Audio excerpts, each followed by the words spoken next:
classes? Oh yes, Okay. that government to government relationships, you know, being citizens of two nations. They always kind of look at me puzzled and wonder, what do you mean? You know, so I ask them, well, if you're an enrolled tribal member, that means you're a part of that nation because of that sovereignty. Now remember, that's rules that we make for ourselves. So everything that's on the reservation is what we got to follow. But you got to take in consideration we are also United States citizens. And that's one of the years that I really push inside them. So I said, what year were we deemed United States citizens?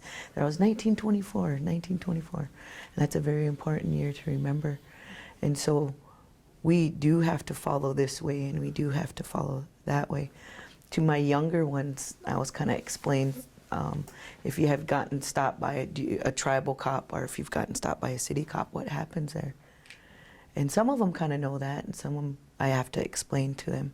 So if you're an enrolled member and you got stopped by a police officer that is from Newtown, can they arrest you? And I kind of throw them off a little bit, and they're like, well, they're cops. I think they can arrest you. And I said, but you got to listen to what I'm saying, because they'll ask you, are you an enrolled member or not? And so I kind of explain it in that way. I try to use layman terms as far as the kids are, you know, in this generation. And I think I have a little plus because I got teenage kids too, and younger ones. So try to use kind of those scenarios a little bit. And then I talk to them about the reservation lines. You know, when we pass Makoti there and we're going to Minot with our family, do you ever look at the signs where it says, I'm leaving Fort Berthold Indian Reservation, or you're entering Fort Berthold Indian Reservation? Those are our reservation lines. And so some of them do kind of throw me off a little bit. And one of my young students asked me, well, how come non-Indians live on our reservation? So then I got to go back to that. Well, there was the Homestead Act. This is what happened. Once they put us on here and said this is land reserved for Indians, which is reservation, later on they developed another law, another act, and they were able to come on our reservation and live there. And they'd be like, but why, Miss Fox? That's where they want us to be at. And I would take a deep breath and, you know, well, that's just the laws of the United States government. They put us here, and then how I describe it, it's a tug-of-war relationship. You know, they take some from us, they give some back. They take some from us, they give some back. And it's a trust relationship with them also.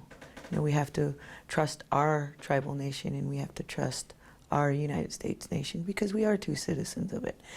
And I tell them we have to follow rules all our life. From the time you're born, from the time you're gone, you will have to follow rules no matter what.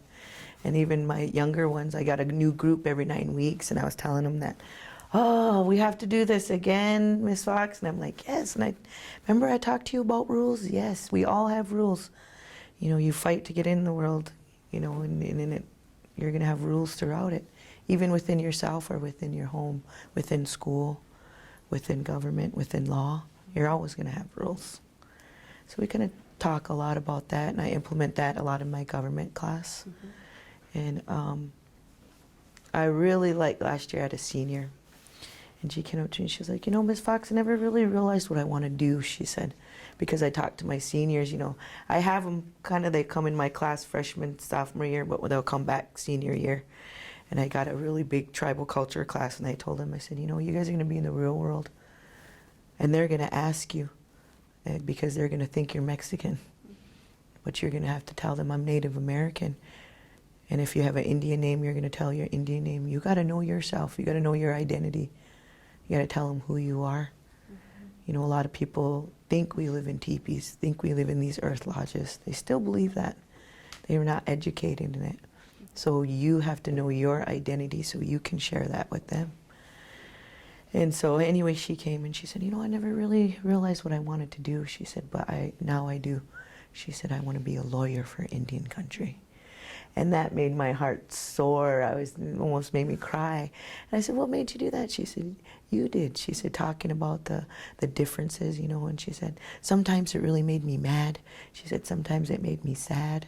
She said, but it made me feel good that I can do something for not only my people here, but for people all over, Indian people all over the United States. So that was a good thing. I really like that.